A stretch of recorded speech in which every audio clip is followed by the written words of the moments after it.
But today there are better ways of doing things, believe me.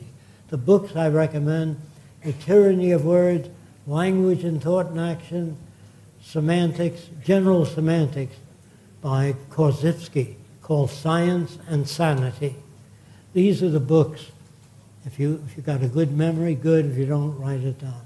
Tyranny of Words. Well, we have a book list on our website. It's all there under the free downloads. They're also on the Zeitgeist Movement site. If you're really interested in phenomena, the book is called Unusual Phenomena. That means there were skin diseases that people had years ago that were fluorescent, and the whole top of the head would glow. And they thought they were saints. The ignorant people. There are many fluorescent bacteria that cause skin disease. Sometimes it happens in the ocean when the waves break, it's fluorescent. If you run along the beach, you leave fluorescent footprints. When the guy had scalp disease, they thought he was a saint because they had a halo around his head.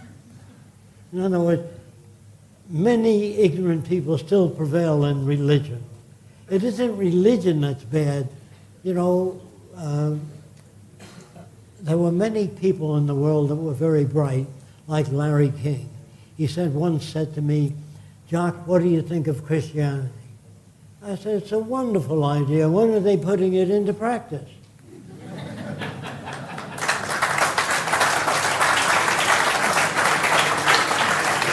So I'll just take 3 more questions.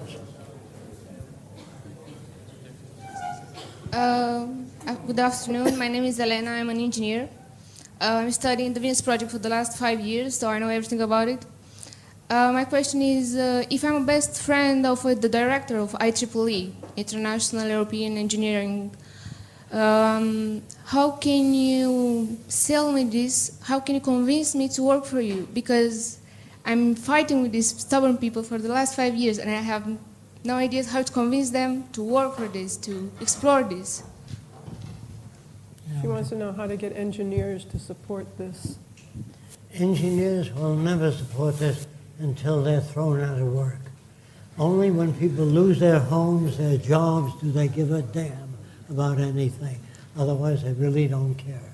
But unfortunately, I'm not wishing this, but people have to lose their jobs, their homes, and confidence in the people they elected to political office. Then they're ready for something new. I don't know what propelled you guys to come here. Maybe you saw the Zeitgeist film or something. But engineers and successful people in this system like to keep things the way they are. But those who have done a little bit more reading and have had a little bit more exposure, we have hundreds, thousands of people, professionals. We have a professional database of engineers, architects, the rocket scientists who have signed up on our database who want to help us when we're ready to do the first city or anything. So basically, to work for Venus Project is a hobby, right? Because I have to work during the day for IEEE, and at night, as a hobby, I can work for you because I need money, right? We're all prostitutes in this system. We have to make money to survive.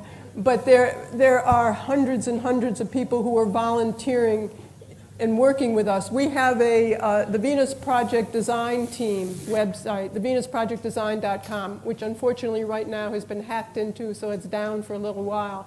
But they are organizing animators, and animators are volunteering, hundreds of them, to do. Jacques has thousands of designs that span the gamut all through society, and they're animating them right now.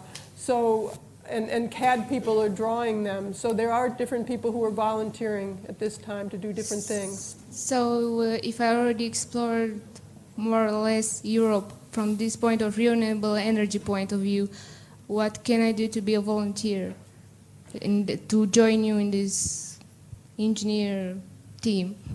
Well, sign up on the database right now. The first thing, because we're not building right now, but we're looking for funding and we're looking for help in that direction, whether it's funding or resources.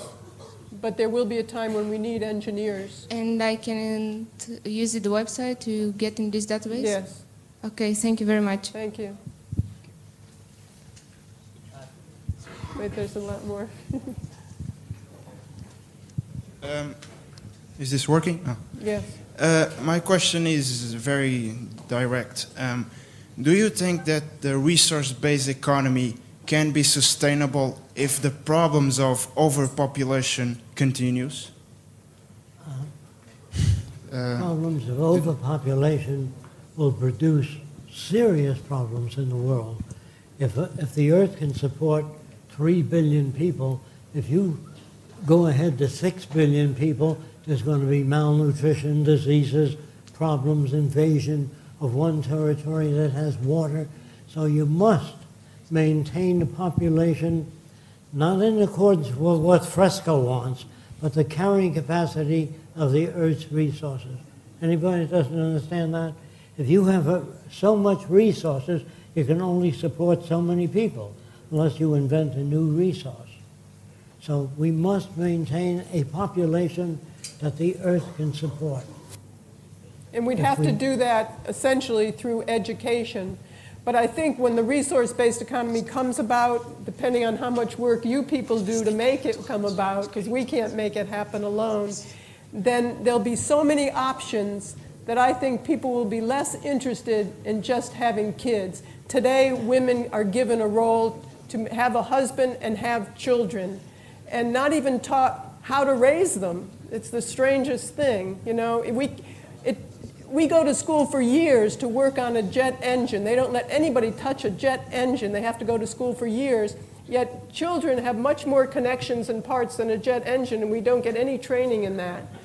So in the future, we think that when people have so many more options, they probably will not want children as much as they want today. Well, you're brought up to want children, like that Fresco would like 3 little kids to carry his name into the future. I don't have any such illusions. Kids are a pain in the ass. They say, listen to me, they say the same thing. They can't say anything new. 6 years old, I want a balloon. They can't say anything interesting. If you really love children, you'd spend your time with children before you had them. So when people have children, you have to wipe their behind, change their diapers, send them to school, and when they're 18 years old, they leave you anyway. So what the children, some guy comes up to me and says, I have 6 kids. I say, what are they for? Just having 6 kids, try to make your kids smarter than you, better than you in every way. When they say, Dad, you're obsolete, you did a good job. Okay? In other words, just having children means nothing.